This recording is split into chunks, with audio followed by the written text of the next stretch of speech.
Just making sure the video is starting. There we go. Okay. Hello, everyone. I'm Lisa, and today I wanted to share some divorce statistics with you.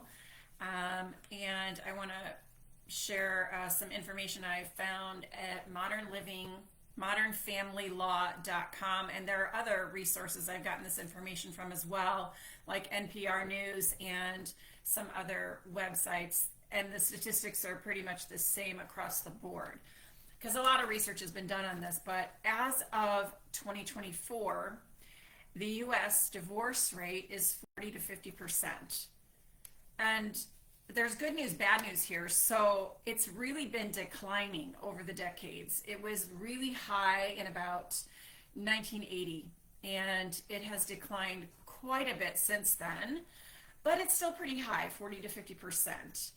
And probably it's declining because people are getting married a little bit later in life, and also there is better relationship education out there.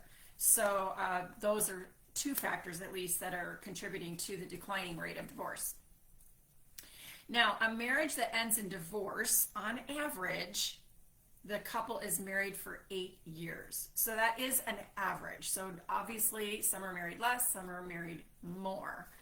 But get this, and I'd love to see if you could guess how long a married couple will be suffering through discord, unhappiness, frustration, all the things. How long will they suffer before they seek help?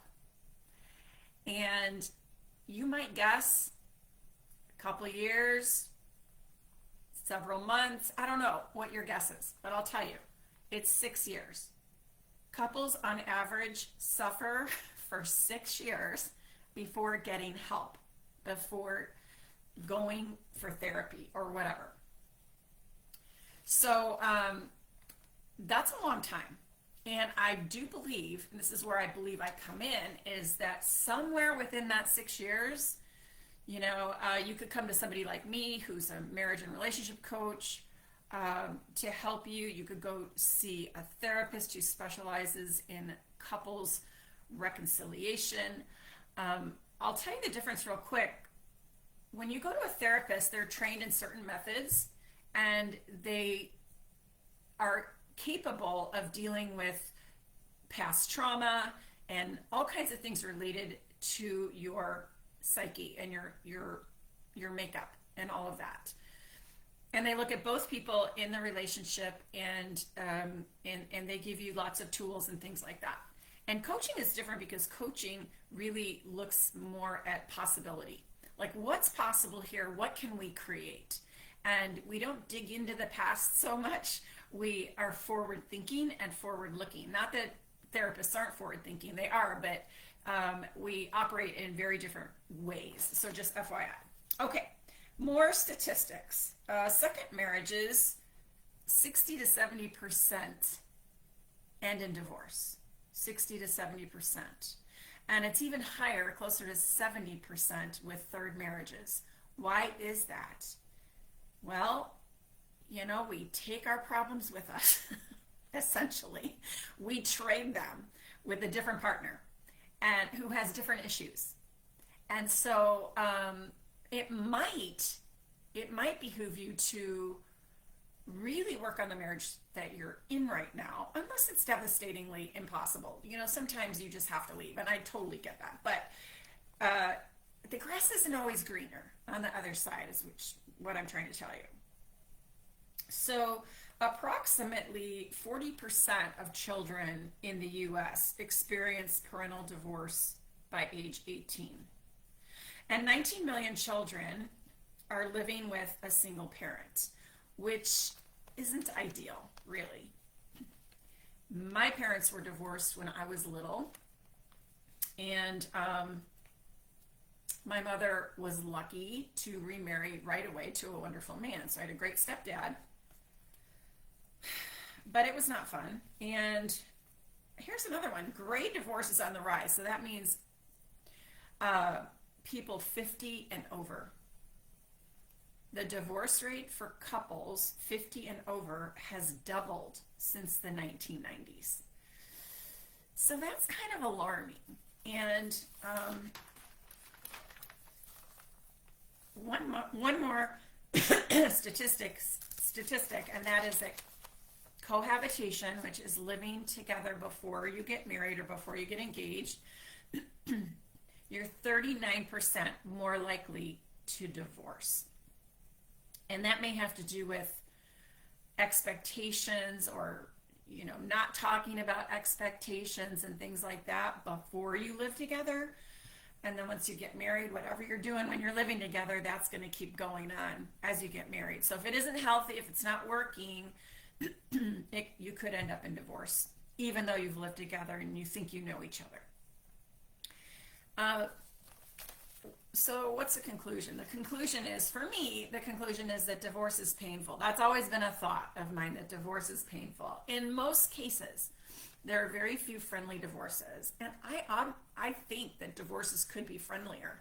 But our emotions and the way we think about it don't allow us to have friendly divorces in most cases. But there are a few isolated cases.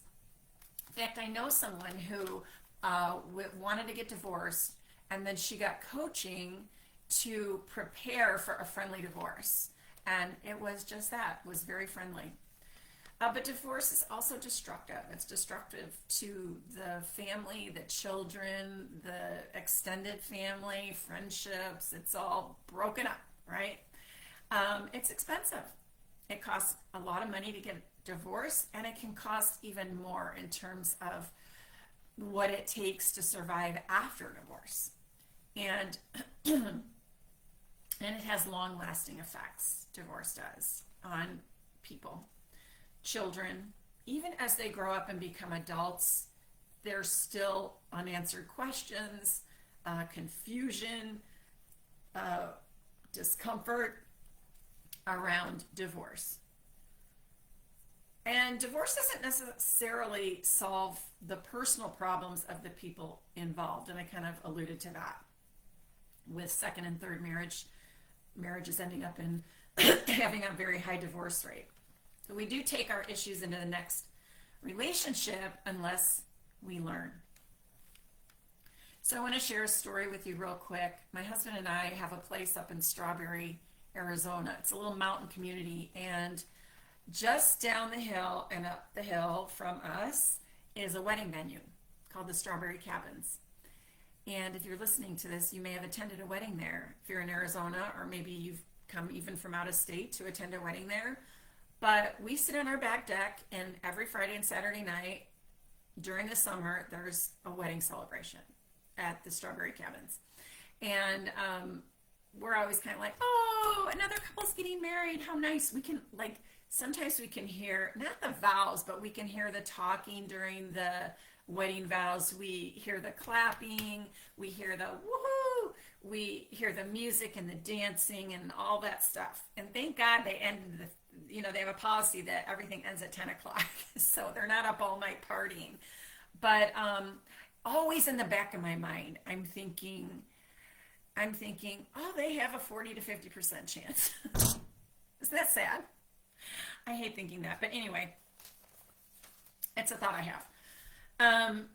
So John Gottman, who wrote the 7 Principles for Making Marriage Work, he's a PhD, a very famous marriage and relationship researcher. He says there are these common myths that people have as to their beliefs about what makes a marriage work and what doesn't make a marriage work. And I'm just going to share a couple of those here. A lot of people think that communication and learning to resolve conflict is the most important thing that you can do in a marriage. And John Gottman would say, it's not true. That's one thing, and it's important, but it's not the only thing, and it's not the main thing. Excuse me. Neuroses or personality problems ruin marriages. Not necessarily. Common interests keep you together. Nope. That's another myth. And I can tell you from my own personal experience, and I've been married almost 39 years this summer, that my husband and I have almost nothing in common. Literally, we don't really like to do the same things. We don't like the same food. We don't like the same wine. Uh, he's an introvert. I'm an extrovert. Like, there's so many differences between us. And what keeps us together is the deep friendship that we have. And John Gottman talks about that too. Avoiding conflict will ruin your marriage. Not true, he says. That's a myth. And sometimes avoiding conflict is not a bad thing. And I'm really good at avoiding conflict. And so is my husband, both of us. And we've had some over the years, but we both hate it. Okay, affairs are the root cause of divorce. Nope, it's not that either. Men are not biologically built for marriage. That is false as well. And then, men are from Mars, women are from Venus. In other words, we're from different planets and we just can't get along, which implies that gender causes marital problems. And that's not true. It may contribute, but it doesn't cause. All right. The truth is, according to John Gottman, that the biggest contributing factor to a successful marriage is a deep and satisfying friendship with shared meaning. That's the biggest contributing factor. And there's 7 principles that he says, if you're missing one of them, you could be in trouble. So, I highly recommend reading that book. But my goal is to help people have understandings, basic understandings, to make their marriage fulfilling, and also to have fun, to stay married, to stay friends with your partner. And also, I want to offer education resources, relationship education resources. So I want to have those available to people. So one of the things I did was I wrote a book called The Inner Work of Love. I'm going to share that with you. Yeah, it's sitting right behind me over here. But here's a little closer look. 10 understandings for lasting relationships. This is available on Amazon. It's 99 cents on Kindle. No brainer there if you have a Kindle. And then $9.99 for the book if you want the paperback. The other thing I offer is a marriage empowerment series newsletter. So once a week I send out a newsletter, and if you sign up for that, you'll get tips and ideas on how to improve your marriage. I do one-on-one coaching if you're interested in that, but for now, I'm just going to let you know that I will put those links wherever this video is shown. I will put those links so that you can access those resources, and then just reach out if you have any questions. If you are suffering in your marriage right now or your relationship, reach out and get some help. Don't allow your ego or whatever it is stop you from getting information and getting help. And I always say it only takes one person to instigate positive change in a relationship. It just takes one. Now, some people will say it takes 2 to tango, and that's true. But I think one person has the power to instigate positive change in a relationship. So don't hold back. Reach out if you need some help. Don't wait 6 years. All right, have a wonderful day, and thanks for watching.